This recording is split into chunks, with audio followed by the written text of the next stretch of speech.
No minkälainen urakka tämä Metsähotelli Partaharju rakentaminen yhdeksi yöksi on ollut? No, rehellisesti sanotaan, niin aika iso.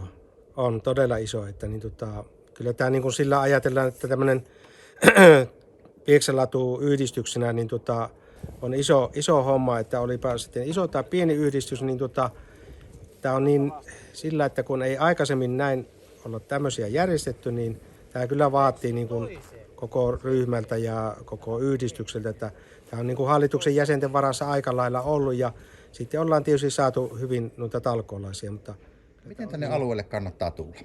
no meillä on niin tuolla Veturitallella Prisman läheisyydessä on semmoinen kaupungin hiekkakenttä, jonneka sitten niin on ohjattu ja siellä on sitten kyltit ja opasteet ja myös sitten pysäköinnin ohjaajat paikalla, jotka ohjaavat sitten näille pysäköintipaikoille ja niiden läheisyydessä on sitten 3 bussia odottaa siitä sitten non-stoppina meillä on sitten bussikuljetus sitten tänne Partaharju-keskukseen.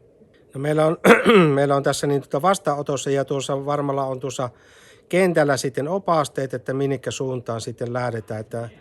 Ja meillähän on netissä on jo nyt sitten niin kuin verkkosivuilla on näitä, mitä meillä ohjelmassa on täällä eri toimintapisteitä ja tapahtumapisteitä. Tänne alueelle tulee sitten niin kuin tämmöinen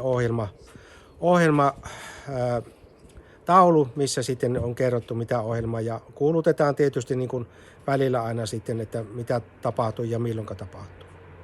No minkälaisella fiiliksellä tai mielellä kannattaa tulla Metsähotelli Partaharju lauantaina?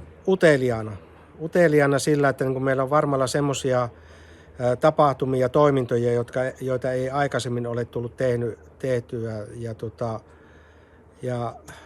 No mainitakseni vaikka niin kuin äänimalja, kylpy, rogeining ja sitten tietysti tuommoinen ihan voi joku maastopyöräily ja nuotiolla, niin kuin ajatellaan nuotiolla ruoantekoa, telttojen pystyttäminen ja ihan se, että niin kun tänne tulee yöpymään, niin jollekin voi olla ensimmäinen kerta, että yöpyy ulkona teltassa tai riippumatossa tai tensileessä.